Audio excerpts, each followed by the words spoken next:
स्वस्ति श्रीमन्महागणाधिपतये नमः। ॐ श्री सरस्वत्यै नमः। अस्मद् श्री गुरुचरणकमलेभ्यो नमः।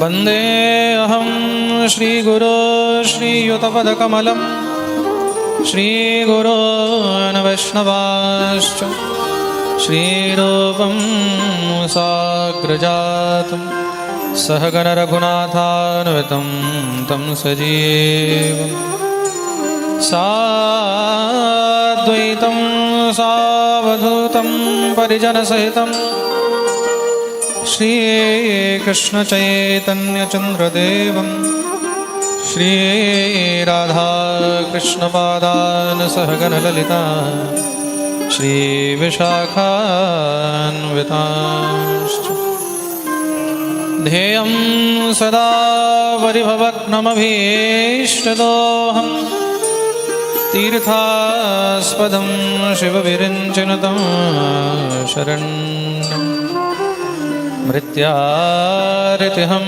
प्रणतपालभवाधिपोतं वन्दे महापुरुषते चरणारविन्दं।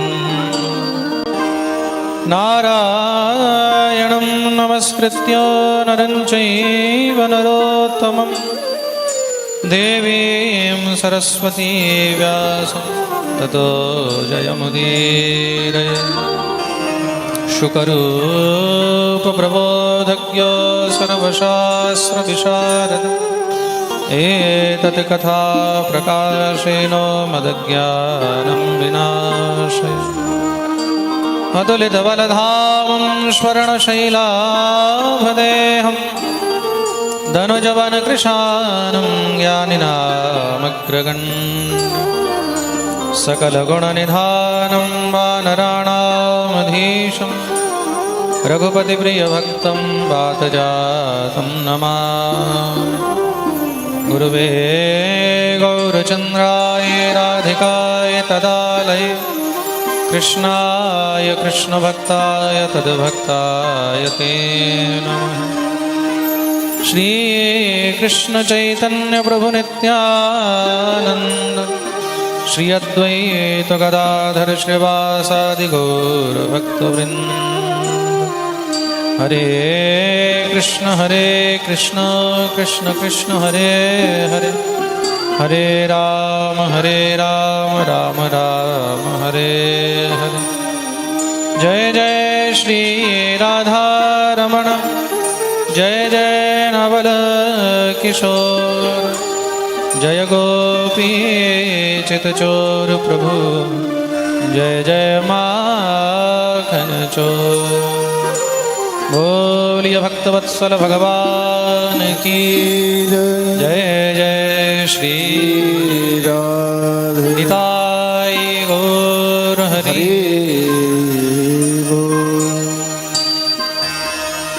जय शचीनंदन जय गौर हरि, जय शचीनंदन जय गौर हरि, जय शचीनंदन जय गौर हरि, जय शचीनंदन जय गौर हरि, जय शचीनंदन जय गौर हरि, जय शचीनंदन जय गौर हरि, जय शचीनंदन जय गौर हरि, जय शचीनंदन जय गौर हरि, जय शचीनंदन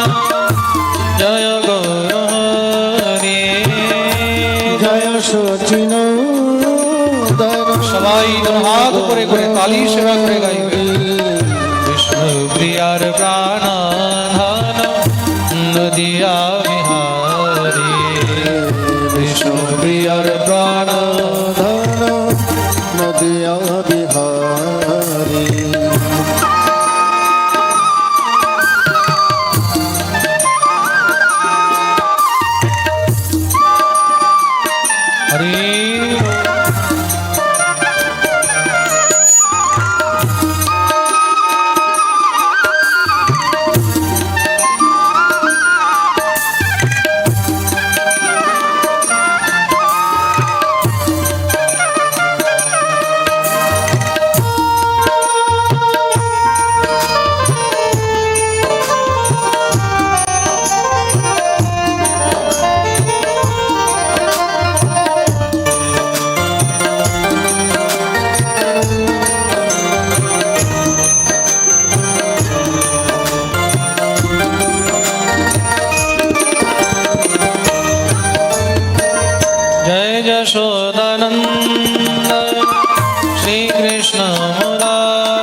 মুরারি জয় যশোদানন্দন শ্রীকৃষ্ণ মুরারি শ্রী রাধিকার প্রাণধন গোকুল বিহারী শ্রী রাধিকার প্রাণধন গোকুল বিহারী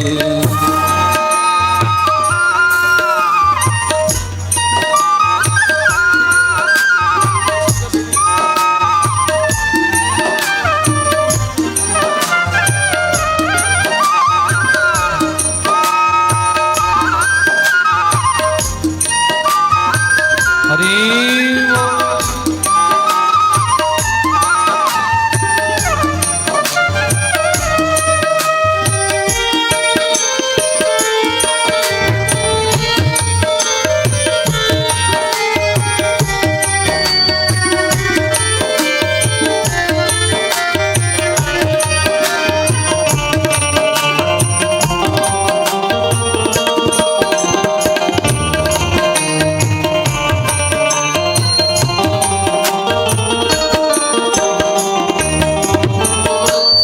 जय कौशल्यानंदन अवध विहारी जय कौशल्यानंदन अवध विहारी जय कौशल्यानंदन अवध विहारी जय कौशल्यानंदन अवध विहारी श्री जानकीर प्राणधन कनक विहारी श्री जानकीर प्राणधन कनक विहारी कनक विहारी अवध विहारी कनक विहारी সবাই মিলে গাইবে अवध विहारी अवध विहारी আমার গোকুল বিহারি अवध विहारी अमर गोकुल विहारी গোকুল বিহারি আমার নদিয়া বিহারি गोकुल बिहारी अमर नदिया बिहारी নদিয়া বিহারি আমার নদিয়া বিহারি नदिया बिहारी अमर नदिया बिहारी জয় গৌর হরি আমার জয় গৌর হরি जय गौर हरि अमर जय गौर हरि জয় গৌর হরি আমার জয় গৌর হরি जय गौर हरि अमर जय गौर हरि নদিয়া বিহারি আমার নদিয়া বিহারি नदिया बिहारी अमर नदिया बिहारी नदिया बिहारी अमर नदिया बिहारी नदिया बिहारी अमर नदिया बिहारी जय गौर हरि अमर जय गौर हरि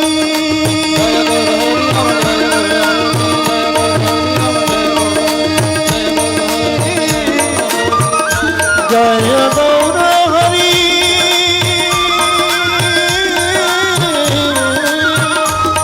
जय गौर हरि जय गौर हरि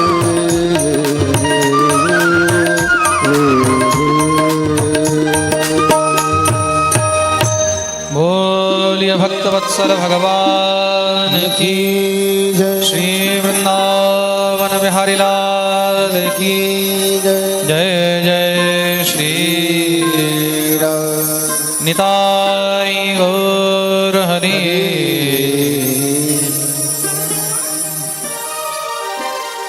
परमानंद चिन्मूर्ति अखिल ब्रह्मांड नायक जगत अधिपति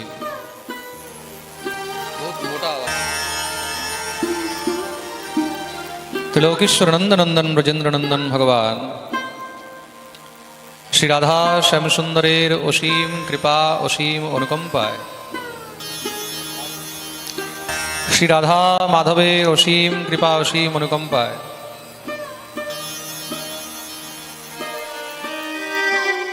श्री नदिया बिहारी चैतन्य चंद्रेर असीम कृपा असीम अनुकंपाय আমরা সমস্ত পাখানজোরের অত্র অঞ্চলবাসী ভক্তবৃন্দগণ যোগেন্দ্র নম্বর 30 নম্বর গ্রামে বসে আমাদের অত্যন্ত প্রিয় অর্জুন দর্জি এবং সমস্ত দর্জি পরিবার দ্বারা আয়োজিত এই দিব্যশ্রী চৈতন্য চরিতামৃত গৌর কথা মহোৎসবে কলিযুগ পাবনাবতার শ্রী গৌরাঙ্গ মহাপ্রভুর দিব্য রসামৃতের আস্বাদন করার আমরা এই সৌভাগ্য প্রাপ্ত করিয়াছি।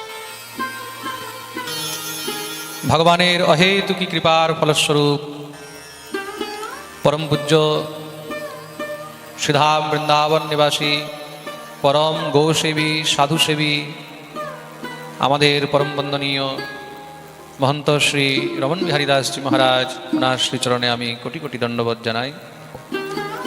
পরম পূজ্য মহারাজজির অহেতুকী কৃপা আর কৃপা লাভের সান্নিধ্য প্রাপ্ত করে আমরা সব এই গৌর কথায় সিঞ্চিত হইবার চেষ্টা করছি। উপস্থিত মঞ্চস্থ সমস্ত সব বৈষ্ণব বৃন্দদের শ্রীচরণে আমার কোটি কোটি বন্দন। উপস্থিত সমস্ত ভক্তবৃন্দদের মাতৃবৃন্দদের চরণে আমার কোটি কোটি বন্দন। একবার সবাই প্রেম সে বলো রাধে রাধে। দেখুন, যতক্ষণ পর্যন্ত ভগবানের কৃপা হয় না, ভগবত কৃপা হয় না, ততক্ষণ পর্যন্ত ভগবত চরিত্রের রস আস্বাদন করার সুযোগ সৌভাগ্য কেউ পেতে পারে। হরিকথা, গোবিন্দের কথা, গোবিন্দের নীলারূপী অমৃতের বিন্দু সেই পান করতে পারবে যার উপরে সেই কৃপা সিন্ধুর কৃপা রয়েছে। তার কৃপা ছাড়া তার চরিত্রের গুণগান কেউ করতে পারে বা কেউ শুনতে পারে, এটা সম্ভবই না। ভগবত কৃপায় আমরা সেই সৌভাগ্য নিশ্চয়ই প্রাপ্ত করিয়াছি, যেই ফলস্বরূপ আমরা এই গৃহে পূর্বেও শ্রীমদ্ ভাগবতের দিব্যরস আস্বাদন করিয়াছি। তারপরে প্রায় 4 বৎসর ধরে প্রতি বছর এই গৃহে পাঠের আয়োজনের বিষয়ে চর্চা হয় আমার সঙ্গে, যে দাদাজি এই বছর পাঠ কি হবে, এই বছর কি হবে। করতে করতে দেখতে দেখতে করোনার পরে ফোরোনা, এই দেখতে দেখতে 4 বছর একদম কেটে গেল। 4 বছর হয়ে গেছে। আর শ্রী গৌরহরির কৃপা হয়েছে বলে আজকে আমরা আবার এই আঙিনায় উপস্থিত হলাম। তার কৃপা না হলে চাইলেও কিন্তু পাওয়া যায় না। এটাই হলো তার কৃপা। বলিয়ে ভক্তবৎসল ভগবান কি। অনেকে ভাবে যে বোধহয় টাকা থাকলে পয়সা থাকলে মানুষ সব করতে পারবে। না না, টাকা পয়সা সব থেকেও কিন্তু এই হরি কথা, গোবিন্দের কথা, এটা পাওয়া যায়। জন্মান্তরে ভবেত পুণ্যম তদা ভাগবতম লভে। প্রথমেই বলেছেন তোমারা যে জন্মান্তরে ভবেত পুণ্যম, যখন অনেক জন্মের সৌভাগ্য আমাদের সিঞ্চিত হয়, একত্রিত হয়, পুণ্য যখন উদয় হয়, তখন গিয়ে ভগবত কথা রসাস্বাদন প্রাপ্ত হয়। ভাগ্যোদয়েন বহুজন্ম সমর্জিতেন সৎসঙ্গমম চ লভতে পুরুষো যদা বৈ অজ্ঞান হেতু কৃতমোহ মদান্ধকার নাশম বিধায় হি তদোদয়তে বিবেকঃ। ভাগ্যোদয়েন বহুজন্ম সমর্জিতেন, যখন আমাদের অনেক জন্মের সৌভাগ্য উদিত হয়, তখন গিয়ে হরি কথা, গোবিন্দের কথা, গৌরের কথা জীবনে সুলভ হয়।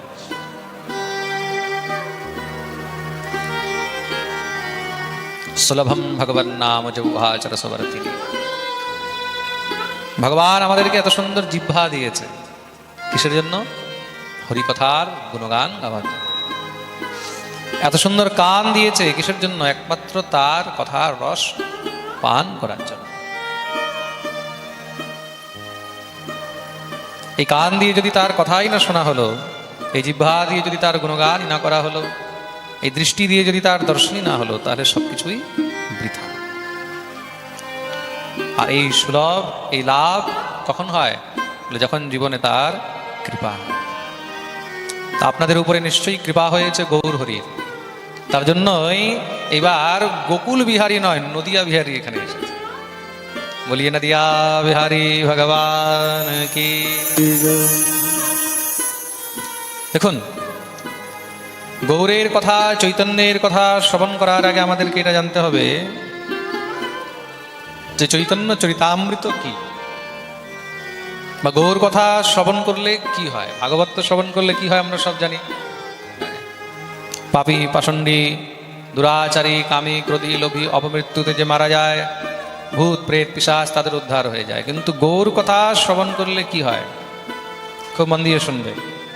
গৌর কথা শ্রবণ করলে কি হয়, আর এই চৈতন্য চরিতামৃত গৌর কথা কি।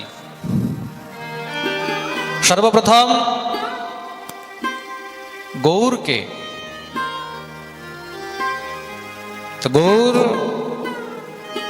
অনেকের জন্য ভক্ত স্বরূপ, অনেকের জন্য আচার্য স্বরূপ, অনেকের জন্য ভগবৎ স্বরূপ। কিন্তু শাস্ত্র প্রমাণে গৌরকে, শাস্ত্র প্রমাণে গৌর হলেন সাক্ষাৎ রাধা কৃষ্ণের মিলিত তনু, শ্রী রাধা কৃষ্ণের ঐক্য বিগ্রহ, রাধা ভাব সমদ্যুতি বিভূষিতা। রাধা ভাবকে অঙ্গীকার করে স্বয়ং শ্রীকৃষ্ণ যে অবতার নিয়েছেন তার নামই হলো গৌর অবতার। বলিয়ে শ্রী চৈতন্য ভগবান কি। এখানে ভিতরে কিন্তু কৃষ্ণ আছেন, আর বাইরে গৌর। গৌর অঙ্গে ঢাকা রয়েছে। এই গৌরঙ্গ কার? গৌরঙ্গ হলো শ্রী রাধারানী। তপ্ত কাঞ্চন গৌরাঙ্গী, গৌরঙ্গী রাধে বৃন্দাবনেশ্বরী বৃষভানুসুতে দেবী প্রণমামি হরে প্রিয়ে। তপ্ত কাঞ্চন গৌরাঙ্গী। আর আমাদের মহাপ্রভু কি? হেমাঙ্গ দিব্যচ্ছবি সুন্দরায় তস্मै মহাপ্রেম রসপ্রদায় শ্রী চৈতন্য চন্দ্রায় নমো নমস্তে। হেমাঙ্গ দিব্যচ্ছবি সুন্দর। শ্রী রাধারানী হলেন হেমাঙ্গী, কাঞ্চন গৌরাঙ্গী। হেমাঙ্গী, হেম মানে সোনা, সোনার মতন বর্ণ শ্রী রাধারানীর। আর তদ্রূপী আমাদের গৌরহরির বর্ণ কিরকম? গৌরহরির হলো একদম হেমাঙ্গ দিব্যচ্ছবি সুন্দরায়। হেমাঙ্গ সেই গৌরাঙ্গী, এই গৌরাঙ্গ। আর দেখুন, ওই কালোকে না সংসারে কোনো রং দিয়ে ঢাকা যায় না।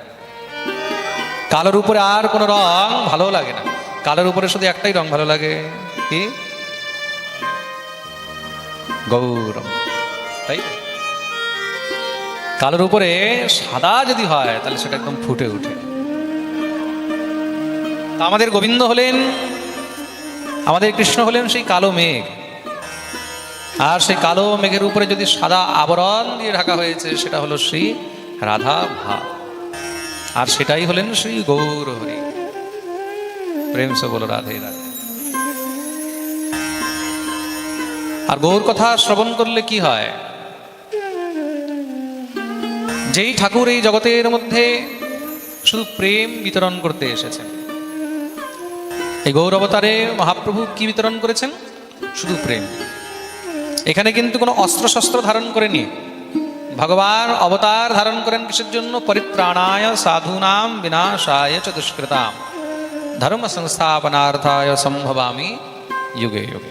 পরিত্রাণায় সাধূনাম বিনাশায় চ দুষ্কৃতাম, দুষ্কৃতস্য বিনাশায়, দুষ্কৃতদের বিনাশের জন্য, আর সাধুদের পরিত্রাণের মানে রক্ষার জন্য, পৃথিবীর ভার হরণ করার জন্য, জীবের উদ্ধার করার জন্য তিনি অবতার গ্রহণ করেন। কলিযুগেও তিনি অবতার গ্রহণ করলেন। কিভাবে? অস্ত্র শস্ত্র নিয়ে নয়। কলিযুগে চক্র দিয়ে কার উদ্ধার করেননি, গদা দিয়ে কার বুক ফেটে দেননি, তলোয়ার দিয়ে কাউকে কেটে দেননি, তীর ধনুক দিয়ে কাউকে মারেননি। তাহলে একাদশ স্কন্ধে এই প্রসঙ্গে মহারাজ বর্ণন করা হচ্ছে যে কলিযুগে তিনি কিভাবে উদ্ধার করবেন। কৃষ্ণবর্ণম তুষা কৃষ্ণম সাঙ্গোপাঙ্গস্ত্র পার্ষদম যজ্ঞৈ সংকীর্তন প্রায়ৈর্যজন্তি সুমেধসঃ। সাঙ্গোপাঙ্গ অস্ত্র পার্ষদম, নিজের সাঙ্গ পাঙ্গ এইগুলোকেই অস্ত্রভাবে তিনি কলিযুগের মধ্যে শুধু একমাত্র যজ্ঞই সংকীর্তন প্রায়, সংকীর্তন যজ্ঞের দ্বারা সমস্ত জীবের উদ্ধার করার জন্য এই কলিযুগে তিনি গৌর হয়ে অবতীর্ণ হয়েছেন। একমাত্র সংকীর্তনের দ্বারা, নাম কীর্তনের দ্বারা, হরিনামের দ্বারা। যেই জিনিস কোনো যুগে অর্পণ করেননি সেই জিনিস এই যুগে অর্পণ করতে এসেছেন, কি প্রেম ভক্তি। চৈতন্য চরিতামৃত বা গৌর কথা শুনলে কি হয় বলে, গৌর কথা যে শ্রবণ করে তার ভিতরে প্রেম ভক্তি জাগরণ হয়। অন্তরে যদি প্রেম ভক্তি চাই, যদি গোবিন্দের প্রতি প্রীতি চাই, যদি জীবনে বৈষ্ণবতা শিখতে চাও, বৈষ্ণবতা আনতে চাও, বৈষ্ণবতাকে নিয়ে জড়িয়ে থাকতে চাও, তাহলে তোমাকে চৈতন্য কথা শুনতে হবে। এক্স্যাক্টলি পিওর বৈষ্ণবতা, শুদ্ধ বৈষ্ণবতা, বৈষ্ণবের আচরণ, বৈষ্ণবের লক্ষণ, এগুলো সব চৈতন্য চরিতামৃতের মাধ্যমে জীবনে শিক্ষায় আনতে পারবে। দ্বিতীয় আর কোনো রাস্তা নেই। তার জন্য বলেছেন চৈতন্য চরিতামৃত সমগ্রন্থ নাহি ত্রিভুবনে। ত্রিভুবনে চরিতামৃতের মতন গ্রন্থই নেই। আর এই গ্রন্থ কখন রচনা হয়েছে? গ্রন্থ রচনা করেছেন শ্রী কৃষ্ণদাস কবিরাজ গোস্বামী। পূর্বে চৈতন্য লীলা চৈতন্য মঙ্গল নামে প্রকাশিত হয়েছিল। আর সেই চৈতন্য মঙ্গলের রচয়িতা ছিলেন শ্রী বৃন্দাবন দাস ঠাকুর। বৃন্দাবন দাস ঠাকুরকে এটাও জানতে হবে, কেন চৈতন্য লীলা যদি সম্পূর্ণ জানতে হয় তার জন্য চৈতন্য চরিতামৃতের সঙ্গে চৈতন্য ভাগবতকেও পান করতে হবে। চৈতন্য ভাগবত না পড়লে চৈতন্য চরিতামৃতকে অত সহজে বোঝা যাবে না। আর চৈতন্য চরিতামৃত এতটাই মহারাজ তত্ত্ব ভরা গ্রন্থ, এতটাই মহারাজ এটা তত্ত্বকথা, তার মধ্যে এতটাই জটিলতা রয়েছে, অত সহজে কিন্তু সবাই চৈতন্য কথা বুঝতে পারে না। বোঝা তো দূরের কথা, চৈতন্য চরিতামৃত পড়েও ঠিক মতন মহারাজ কুল পায় না। আমি একজন খুব শিক্ষিত ব্যক্তি, ওনাকে চৈতন্য চরিতামৃত দিয়েছি পড়ার জন্য। উনি 1 বছর চৈতন্য চরিতামৃত রেখে তারপরে আমাকে চৈতন্য চরিতামৃতটা রিটার্ন করে দিয়েছে। আমি বললাম, রিটার্ন কেন করছেন? বলে, মহারাজ 1 বছর ধরে বোঝার খুব চেষ্টা করছি কিন্তু বুঝতে পারছি। চৈতন্য চরিতামৃত পড়ে বুঝতেই পারছে না। এটা এমন গ্রন্থ যে চৈতন্য চরিতামৃত পড়ে বুঝে যাবে, তাকে সংসারের মধ্যে আর কোনো গ্রন্থে আটকাতে হবে না। সমস্ত সার, সমস্ত রস মনে এখানে রয়েছে। প্রেম সে বলো রাধে রাধে। চরিতামৃত যদি বুঝতে হয় তাহলে চৈতন্য ভাগবতকে জানতে হবে। মানে চৈতন্য মঙ্গল শ্রী বৃন্দাবন দাস ঠাকুর লিখেছেন, পরবর্তীকালে তার নাম হলো চৈতন্য ভাগবত। চৈতন্য ভাগবত না পড়লে, চৈতন্য ভাগবতকে না জানলে চৈতন্য চরিতামৃতকে অত সহজে বোঝা যাবে না। এক একটি তত্ত্ব, এক একটি শ্লোক, এক একটি বিষয়, এগুলো বহুত জটিল। কিন্তু ভাগবতের মধ্যে যত ছন্দের শ্লোক রয়েছে তার থেকে বেশি ছন্দের শ্লোক কিন্তু চৈতন্য চরিতামৃতে রয়েছে। শ্রীকৃষ্ণদাস কবিরাজ গোস্বামী পাদ শ্রী বৃন্দাবন দাস ঠাকুরকে ফলো করে তারপরে তিনি চৈতন্য চরিতামৃত লিখেছেন। যেরকম গোস্বামী তুলসীদাসজি বাল্মীকি রামায়ণকে ফলো করে, বাল্মীকি কৃত রামায়ণকে পুরো অনুকরণ করে রামচরিতমানস লিখেছেন, সহজ সরল করে। তদ্রূপ শ্রী বৃন্দাবন দাস ঠাকুরের বিরচিত শ্রী চৈতন্য ভাগবতকে ফলো করে, সেটাকে অনুকরণ করে শ্রীকৃষ্ণদাস কবিরাজ গোস্বামী পাদ এই চৈতন্য চরিতামৃত গ্রন্থ রচনা করিয়াছে। আর এই চৈতন্য চরিতামৃতের রচনা, এই রচনাকাল প্রায় 1565 থেকে নিয়ে 1580 খ্রিস্টাব্দের মধ্যে বলা হয়েছে। বর্তমানে কত চলছে? 2023। তা 1565 থেকে 1580 মধ্যে যদি লেখা হয়, তার মানে আপনি ধরে রাখুন প্রায় 450 বছর আগে এই গ্রন্থ রচনা হয়েছে। 450 বছর পূর্বে এই গ্রন্থের রচনা হয়েছে। আর এই গ্রন্থ রচনার মধ্যে 7 বছর সময় লেগেছে। কত বছর সময় লেগেছে? জোরে বলো। 7 বছর সময় লেগেছে এই গ্রন্থ রচনার মধ্যে। এই গ্রন্থের মধ্যে 10,503টি পয়ার রয়েছে। এটা পদ্যকৃত, তো পদ্মাকার গ্রন্থ 2 প্রকারের হয়, এক হয় গদ্যাকার, এক হয় পদ্যাকার। তাই এটা হচ্ছে পদ্মাকার। তা সেই পয়ার রয়েছে কত বললাম? 10,503। 10,503টি পয়ার, 1012টি শ্লোক রয়েছে চৈতন্য চরিতামৃত। আর সেই 1012টি শ্লোক কিন্তু সব কবিরাজ গোস্বামী পাদে রচিত নয়। এগুলো হলো শাস্ত্র প্রমাণের শ্লোক। চৈতন্য অবতার, চৈতন্য লীলার যে ঘটনাক্রম, সেই সমস্ত লীলা, সেই সমস্ত ঘটনাক্রম, সমস্ত তত্ত্বের যে পৌরাণিক প্রমাণ, অন্যান্য পুরাণ, উপপুরাণ ইত্যাদি থেকে যে প্রমাণ নেওয়া হয়েছে, উপনিষদ ইত্যাদির যে প্রমাণ নেওয়া হয়েছে, তার থেকে যে শ্লোকগুলো সংকলন করা হয়েছে, সেই শ্লোক, তার মধ্যে তার নিজের লেখা 97টি শ্লোক রয়েছে। 1012টি শ্লোকের মধ্যে 97টি শ্লোক কবিরাজ গোস্বামীপাদের নিজস্ব রচিত, আর বাকিগুলো অন্যান্য গ্রন্থের থেকে সংকলন করে নেওয়া হয়েছে। প্রেম সে বলো রাধে রাধে। এই চৈতন্য চরিতামৃতের মধ্যে 3টি ভাগ রয়েছে। চৈতন্য চরিতামৃত এটা ত্রিঅঙ্গ বিশিষ্ট। 3টি ভাগ কি কি? আদি, মধ্য আর অন্ত। প্রথমে হলো আদি লীলা। আদি লীলার মধ্যে 17টি অধ্যায় রয়েছে, 17টি পরিচ্ছেদ। পরিচ্ছেদ মানে অধ্যায়, যেটাকে আমরা চ্যাপ্টার বলি, দ্যাট মিনস দ্য চ্যাপ্টার। তা প্রথম আদি খণ্ড, যেটাকে আমরা আদি লীলাও বলি। আদি লীলায় 17টি অধ্যায় রয়েছে। কত অধ্যায়? জোরে বলো। মাটির পুতুলের মতন বসে আছে। আদি লীলায় কত অধ্যায়? 17টি অধ্যায়। মধ্যলীলায় 25টি অধ্যায়। কত? 25। আর অন্তলীলায় 20টি অধ্যায়। যেরকম শ্রীমদ্ ভাগবতে 12টি অঙ্গ, there was the 12 parts in Srimad Bhagavad. In the 12 parts there are 335 chapters and 18,000 shlokas in the Srimad Bhagavad. And there the Sri Chaitanya Charitamrita, there are 3 parts: Adi Leela, Madhya Leela and the Ant Leela. In the Adi Leela there are 17 chapters, and the Madhya Leela there are 25 chapters, and the Ant Leela there are 20 chapters in Sri Chaitanya Charitamrita.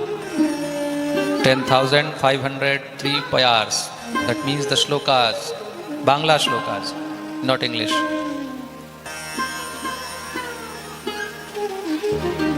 प्रेम प्रीति जी, प्रेम से बोलो Radhe Radhe. We have both are prem and preeti. Prem, that means the love. Preeti, the divine of love. We have both prem and preeti. प्रेम से बोलो राधे राधे। तो चैतन्य चरितामृत এত অদ্ভুত গ্রন্থ। এই চৈতন্য চরিতামৃতের মধ্যে ভগবত নীলার যত আনন্দ রয়েছে, শুধু গৌর নীলার নয়, কৃষ্ণ নীলার সংমিশ্রণ রয়েছে এই চৈতন্য চরিতামৃতে। কৃষ্ণ নীলাকে সঙ্গে নিয়ে চৈতন্য নীলা বর্ণন করা হয়েছে। প্রেম সে বলো রাধে রাধে। তা আসুন আমরা শ্রী গৌর হরির এই অঙ্গ স্পর্শ করি। সর্বপ্রথম শ্রী চৈতন্য চরিতামৃতে শ্রী কবিরাজ গোস্বামীপাদ এখানে মঙ্গলাচরণ করেছেন। যে কোনো গ্রন্থ যখন লেখা হয়, গ্রন্থ লেখার পূর্বে সেখানে মঙ্গলাচরণ করা হয়। চৈতন্য ভাগবতেও শ্রী বৃন্দাবন দাস ঠাকুরপাদ মঙ্গলাচরণ করেছেন 4টি শ্লোকে। সেখানে প্রথম শ্লোক ছিল আজানুলম্বিত ভুজৌ কনকাবদাতৌ সংকীর্তনৈক পিতরৌ কমলায়তাক্ষ বিশ্বম্ভরো দ্বিজবরো যোগধর্মপালো বন্দে জগৎপ্রিয়করৌ করুণাবতার নমস্ত্রিকাল সত্যায় ইত্যাদি এই চৈতন্য ভাগবতের মঙ্গলাচরণ। আর বৃন্দাবন দাস ঠাকুর কৃত সেই চৈতন্য ভাগবত, সেটা অত্যন্ত মধুর, যার জন্য সেটার থেকে চৈতন্য চরিতামৃত তারও রস বের করে নিয়েছেন শ্রী কবিরাজ গোস্বামী। বৃন্দাবন দাস ঠাকুর কে ছিলেন? বলে চৈতন্য চরিত্রের ব্যাস শ্রী বৃন্দাবন দাস। যেরকম কৃষ্ণ চরিত্রের ব্যাসকে রচনাকার হলেন শ্রী মহর্ষি কৃষ্ণ দ্বৈপায়ন বেদব্যাস। শুধু ব্যাস নয়, কিন্তু ব্যাসও কিন্তু আরো আলাদা আলাদা হয়েছেন। ব্যাসও আলাদা হয়েছেন। প্রেম সে বলো রাধে রাধে। যিনি কৃষ্ণ চরিত্র রচনা করেছেন তিনি কোন ব্যাস? তিনি হলেন মহর্ষি কৃষ্ণ দ্বৈপায়ন ব্যাস, কৃষ্ণ দ্বৈপায়ন। আর চৈতন্য চরিতামৃত যিনি রচনা করেছেন কৃষ্ণদাস কবিরাজ, চৈতন্য ভাগবত যিনি রচনা করেছেন বৃন্দাবন দাস ঠাকুর। বৃন্দাবন দাস ঠাকুরকে শ্রীবাস আচার্যের ভাতিজি, মানে ভাইয়ের ঘরে কন্যা, তার নাম ছিল নারায়ণী। সেই ভগবতী নারায়ণী দেবীর সুপুত্র হলেন শ্রী বৃন্দাবন দাস ঠাকুর। এই নারায়ণী যখন ছোট ছিলেন, 4 বছর 5 বছর অবস্থা ছিল, তখন শ্রী গৌরহরি নারায়ণীর উপরে কৃপা করেছিলেন। নিজ অধরামৃত চর্বিত তাম্বুল তিনি নারায়ণীকে খাইয়ে দিয়েছিলেন। প্রেম সে বলো রাধে রাধে। একটা হলো উচ্ছিষ্ট, আরেকটা হলো অধরামৃত। দুটার মধ্যে কিন্তু পার্থক্য রয়েছে। উচ্ছিষ্ট মানে কি? খাওয়ার পরে যেটা ছেড়ে দেওয়া হয়, রেখে দেওয়া হয়, সেটা হলো উচ্ছিষ্ট। বুঝেছ? খুব মন দিয়ে শুনবে। এই জিনিসগুলো কিন্তু বহুত বোঝা। এই চৈতন্য চরিতামৃতের মধ্যে শুধু তত্ত্ব কথাই পাবে, এটার মধ্যে গল্প কথা পাবে না। প্রেম সে বলো রাধে রাধে। উচ্ছিষ্ট কি আর অধরামৃত কি, এটাও কিন্তু জানতে হয়। আমরা বাবা একটু অধরামৃত দিন। অধরামৃত আর উচ্ছিষ্টের মধ্যে কি পার্থক্য রয়েছে?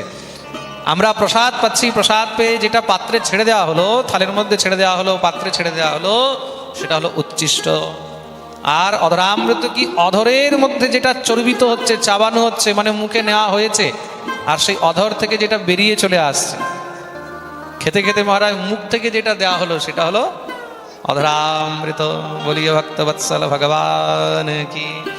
উচ্ছিষ্ট তো সবাই পায়, উচ্ছিষ্ট অনেকেই পেয়ে যায়, কিন্তু অধরামৃত সবাইকে না দেওয়া যায় আর না সবাই পেতে পারে।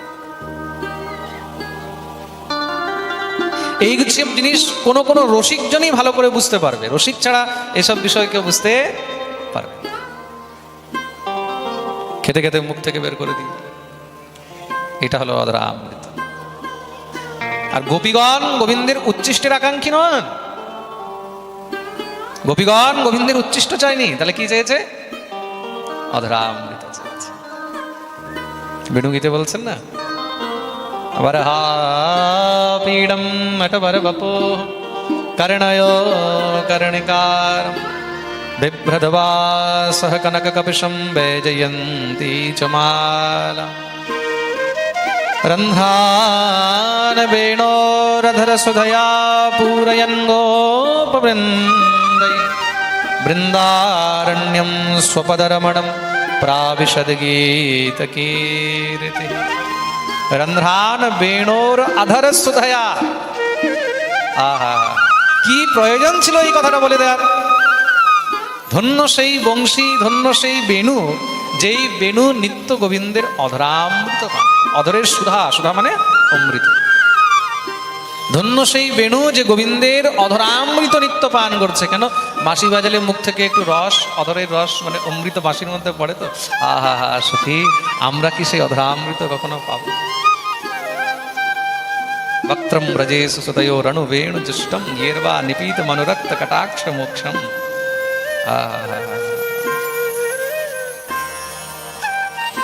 আমরা কি সেই অধরামৃত কখনো পাবো? তা অধরামৃত কে পায়? অধরামৃত একমাত্র কোনো প্রিয়জনই। প্রিয়জন ছাড়া সবাই অধরামৃত পায় না। পাবে? প্রিয়জনকে ছাড়া অধরামৃত দেওয়াও যায়।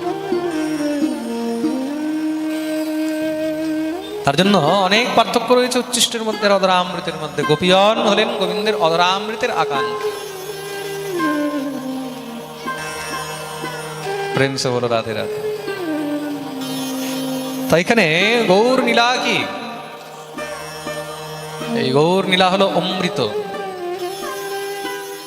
আর সেই গৌর হরি নিজের অধরামৃত, নিজ চর্বিত তাম্বুল নারায়ণীকে দিয়েছে। নারায়ণীর রোম রোম সেই তাম্বুল ভক্ষণ করে পুলকিত হয়ে গেল। শ্রীমান মহাপ্রভু নারায়ণীকে বলছেন, নারায়ণী একটু কাঁদো। নারায়ণী কাঁদছে। মহাপ্রভু বললেন, নারায়ণী নৃত্য করো। নারায়ণী নৃত্য করছে। এটা হলো গৌরাঙ্গের মহিমা। মহাপ্রভু এই নীলার মাধ্যমে শ্রীবাসকে দেখালেন যে শ্রীবাস, আমি জগৎকে একমাত্র প্রেমে উন্মাদ করতে এসেছি। শ্রীবাস বুঝবে কি করে, জানবে কি করে? তার জন্য নারায়ণীকে মাধ্যম বানিয়ে শ্রী গৌরহরি এই কৃপা নিজের দেখালেন, দর্শন করালেন। শ্রীবাস চরণে পড়ে কাঁদতে লেগেছেন। বুঝে গেছে আপনার এই অধরামৃতের মধ্যে কেমন সামর্থ্য রয়েছে। তা সেই হরিনাম দিয়ে সমস্ত জগৎকে তিনি মাতিয়ে দিয়েছে, পাগল করে দিয়েছে। আর এমন যদি কেউ করতে পারে, তাহলে সেটা হলো একমাত্র স্বয়ং ভগবান। তদ ভাবাঢ্য সমজনী শচী গর্ভ সিন্ধু হরিন্দু। তো সেই নারায়ণীকে মহাপ্রভু কৃপা করে গেছেন, আর সেই নারায়ণীর গর্ভের থেকে যে সন্তান হয়েছে পরম নারায়ণ প্রপন্না, নারায়ণ প্রপন্ন হয়েছে, পরম গৌর ভক্ত হয়েছেন। পরবর্তীকালে সেই বালক, সেই শিশু বড় হয়ে শ্রী নিত্যানন্দ প্রভুর কাছে দীক্ষিত হলেন, নিতাই চাঁদের কাছে দীক্ষা গ্রহণ করলেন, নাম হলো বৃন্দাবন দাস ঠাকুর। আর শ্রী নিতাই চাঁদের কৃপাতে নিত্যানন্দ প্রভু তাকে আদেশ করলেন, যাও তুমি গৌর চরিত্র বর্ণন। তখন গিয়ে তিনি মহাপ্রভুর দিব্য নীলামৃত চৈতন্য মঙ্গল রূপে প্রকাশিত করলেন, রচনা। কিন্তু সেই গ্রন্থের মধ্যে মহাপ্রভুর শেষ লীলা বর্ণন করেন। শেষ লীলা কেন বর্ণন করেননি? কেন কি শেষ লীলার মধ্যে অনেক বিরহ রয়েছে। ভগবান ভক্তদের সঙ্গে আনন্দ উৎসব করছেন, এটা তো খুব ভালো লাগে, কিন্তু ভগবান যখন মহাপ্রয়াণ করছেন, খুব সুন্দর পাঠ হচ্ছে, পাঠের মধ্যে মহারাজ গুরু গোসাইরা সব এসেছে, কত ভালো লাগে, কত সুন্দর আনন্দ চলছে, কত সুন্দর উৎসব চলছে। দেখতে দেখতে মহারাজ 2 দিন 4 দিন 5 দিন 6 দিন 7 দিন পেরিয়ে গেল। তারপরে যখন বিদায়ের পালা হয়, বিদায়ের পালা তখন আর ভালো লাগে? যখন সবাই বিদায় হয় তখন আর ভালো লাগে? তখন কি হয়? তখন একদম হৃদয় সংকুচিত হয়ে যায়, অধরে কম্পন হয়, চোখের মধ্যে জল চলে আসে, শরীর পুলকিত হয়, কাঁদতে ইচ্ছা করে, মনে হয় যে আপনজন প্রিয়জন সব চলে যাচ্ছে, তারা চলে গেলে আমরা থাকবো কি করে? এটা হলো প্রীতি, এটা হলো প্রীতি। প্রেম সে বলো রাধে রাধে। প্রেম ঠিক আছে, কিন্তু প্রীতি বহুত ডেঞ্জারাস। প্রেম সে বলো রাধে রাধে। প্রেমে ত্যাগ করা যায়, কিন্তু যখন প্রীতি হয়ে যায় না, তখন ত্যাগ করতে বহুত কষ্ট, বহুত কষ্ট হয়। প্রেম সে বলো রাধে রাধে। তার জন্য শ্রী গৌর হরির বিরহ কথা কি করে লিখবে? সেই সামর্থ্য জুটাতে পারে। তা সেই অন্তলীলা গৌরহরির মহাপ্রয়াণের শেষ লীলাটা বাকি ছিল। পরবর্তীকালে বৈষ্ণবগণ শ্রী কৃষ্ণদাস কবিরাজ গোস্বামীপাদকে আদেশ করলেন যে বর্তমান গৌর নীলা বর্ণনে তুমি একমাত্র সমর্থবান, তার জন্য তুমি এই গ্রন্থ রচনা করো আর গৌরাঙ্গের শেষ নীলা বর্ণন করো। একমাত্র সেই বৈষ্ণব আজ্ঞা শিরোধার্য করে শ্রীকৃষ্ণদাস কবিরাজ পাদ এই গ্রন্থ রচনা করে। আর চৈতন্য চরিতামৃতের মধ্যে মহাপ্রভুর বাকি যে শেষ লীলা, নীলাচলে গৌরহরির যে অন্ত লীলাগুলো, সেগুলো সব বর্ণন করা হয়েছে। আসুন আমরা সবাই সেই চৈতন্যের শ্রী অঙ্গরূপী এই দিব্য চৈতন্য চরিতামৃতের এই রসসিন্ধুর মধ্যে প্রবেশ করি। সবাই সোজা হয়ে বসবেন, দোনো হাত জোড় করে মঙ্গলাচরণের প্রথম শ্লোক আমরা শ্রবণ। ওম নমো ভগবতে বাসুদেবায়। বন্দে গুরুনীশ ভক্তান ঈশম ঈশ অবতারকান তৎপ্রকাশাশ্চ তৎশক্তি কৃষ্ণ চৈতন্য সংজ্ঞকম কৃষ্ণ চৈতন্য সংজ্ঞকম। মঙ্গলাচরণের প্রথম শ্লোকে এখানে বন্দন করা হয়েছে বন্দে গুরুর। প্রথমে কার বন্দনা করা হলো? প্রথমে গুরুর বন্দনা করা হয়েছে। যখনই আমরা কোনো বিশেষ কার্য আরম্ভ করি, চাহে সে গ্রন্থ রচনা হোক, চাহে সেই গৃহ নির্মাণ হোক, ঘরের মধ্যে কোনো পূজা পাঠ অনুষ্ঠান ইত্যাদি যা কিছুই হোক, সর্বপ্রথমে সেখানে কাকে বন্দন করা উচিত? শ্রী গুরুদেব। গোস্বামী তুলসীদাসজি রামচরিত্র মানস রচনা করেছেন, সেখানেও প্রথমে কার বন্দন করলেন? বন্দৌ গুরু পদ পদুম পরাগ। বন্দৌ গুরু পদ পদম পরাগ। বন্দৌ গুরু পদ পদুম পরাগ। বন্দৌ গুরু পদ